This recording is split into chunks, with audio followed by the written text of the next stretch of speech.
Second Peter chapter 3, and we're still working our way through this character profile, and not a good one, that Paul indicates. Well, he says there will be terrible times in the last days. That's verse 1. And then he says people will be, and then he lists this extensive catalog of negative character traits that people will be, and things because of that they will do. First of all, he says lovers of themselves, lovers of money, boastful, proud, abusive, disobedient to their parents. And that's where we finished last time. And then we pick it up today with ungrateful. I think we might I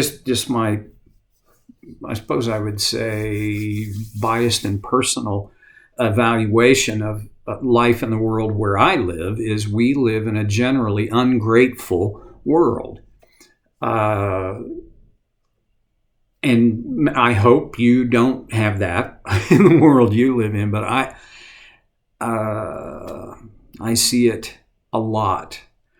I even see it in my own life. And here's one of the things, I've talked about this before, but I'm going to talk about it again.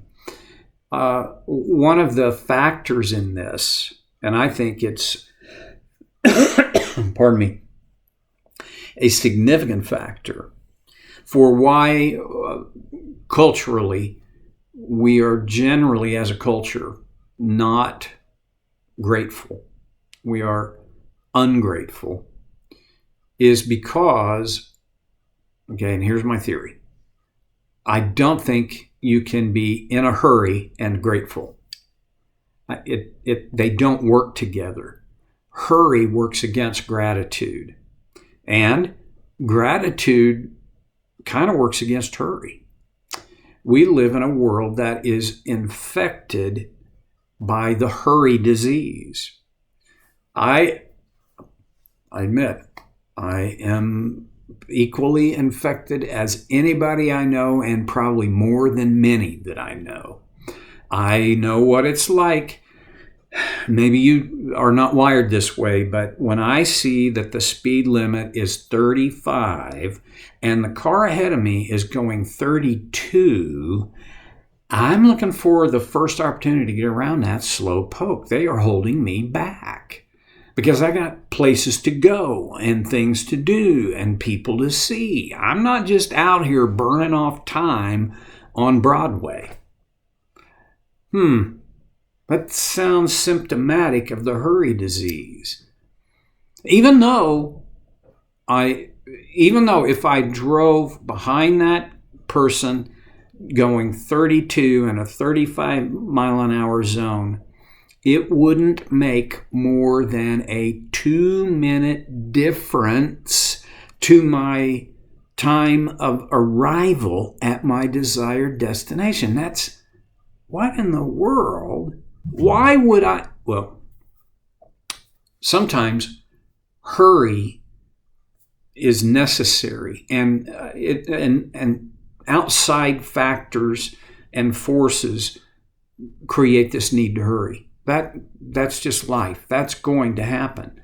But one of the problems I see is that many people have begun to enforce this need to hurry unnecessarily. They don't truly need to hurry, but they're in such a habit of hurry, they just slip into that as default.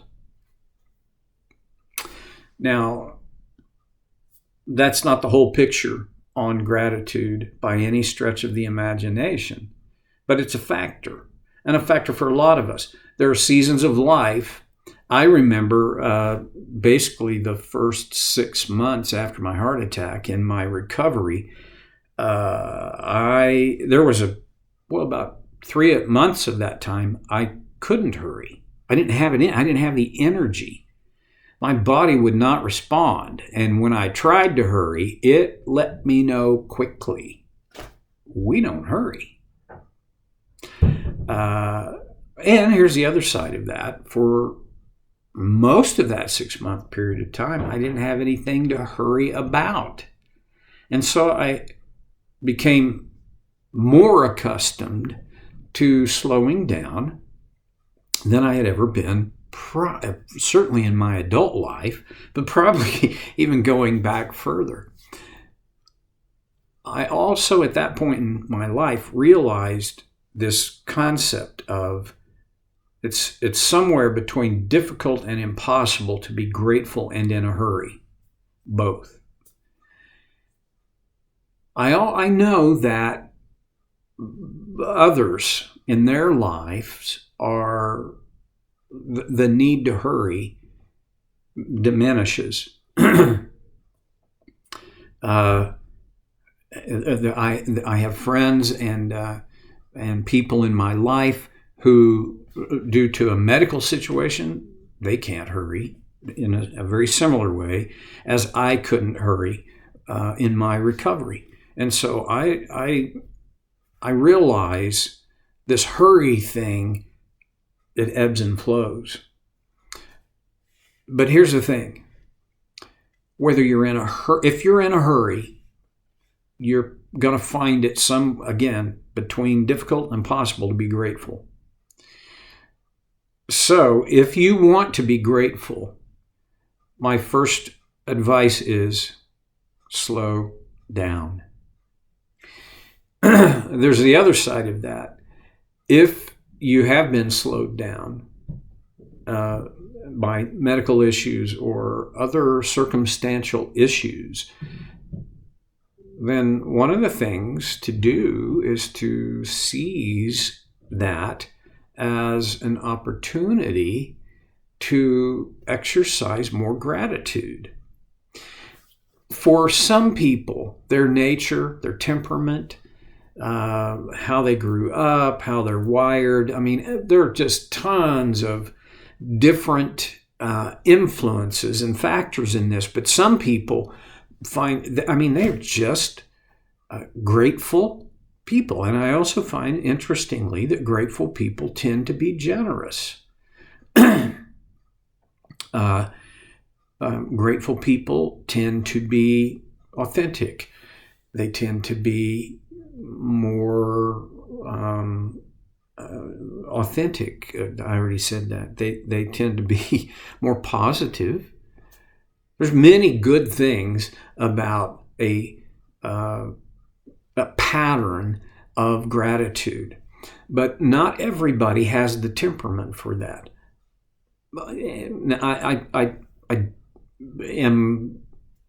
I'm still in the process of learning how to not let that be my excuse. I don't have that temperament.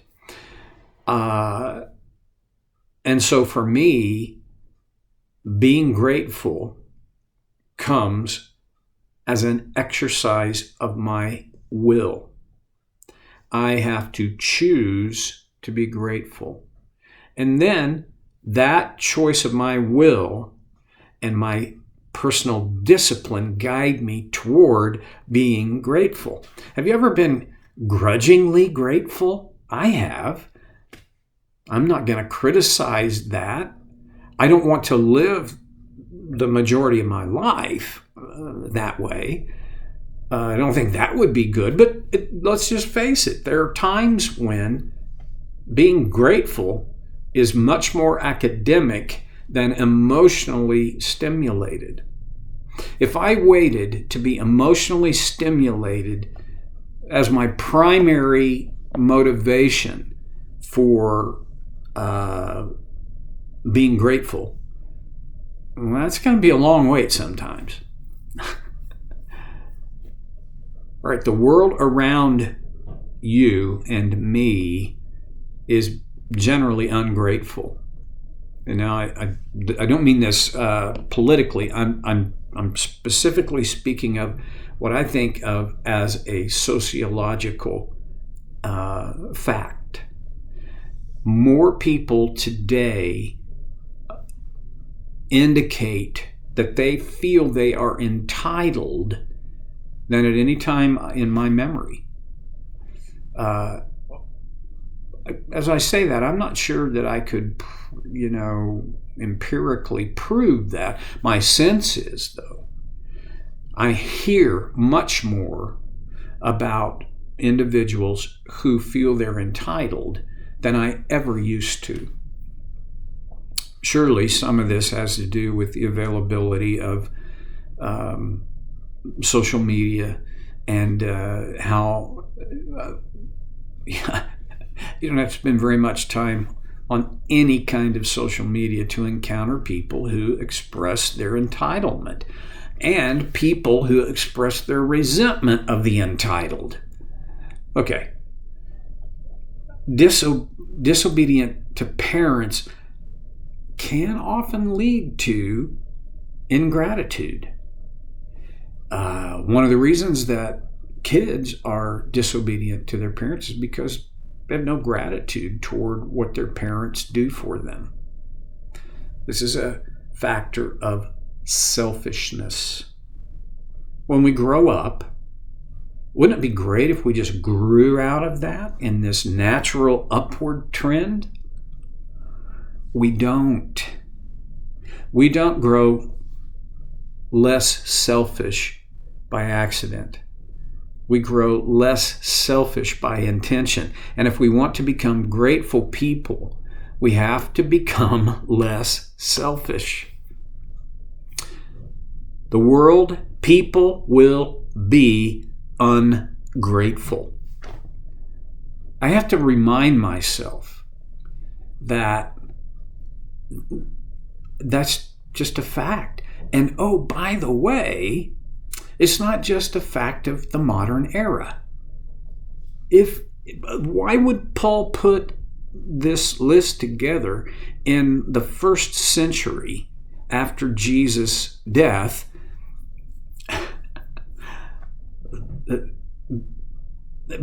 Although there were no ungrateful people. You know what I'm saying? Ingratitude has always been a part of the picture of humanity. And so in the last days, part of what will make them terrible times is people will be ungrateful. So what am I going to do about that? One of the things that I don't want to do is I don't want to be ungrateful about the ungrateful people. I don't want to whine and complain about how ungrateful the world around me is. Will that change the world around me? Don't think so. If anything, what it's probably going to do is narrow my focus to all those ungrateful people. And that's not a very productive focus. So what do? How about I cultivate gratitude in my own heart? This is an old idea. It's an ancient idea. And from generation to generation, it gets rebirthed in philosophy and religions and even in psychology. And in our generation, one of the favored techniques for helping people move away from the negative in their lives, even depression, is to cultivate gratitude. And one of the ways you do that is to build a structure that calls for regular moments or times where we focus on gratitude and express our gratitude. My challenge today is give yourself that structure and select a time of day when, and you may, if you've got a digital watch, you may want to set an alarm. If you've got a smartphone, you may want to set an alarm so that at a particular time every day you get a cue, oh, this is my time to be grateful. Second challenge, express your gratitude and start with the people in your inner circle. Well, I could go on. but I'm not going to. I'll come back to this next time on Soul Care with Stevie Boy.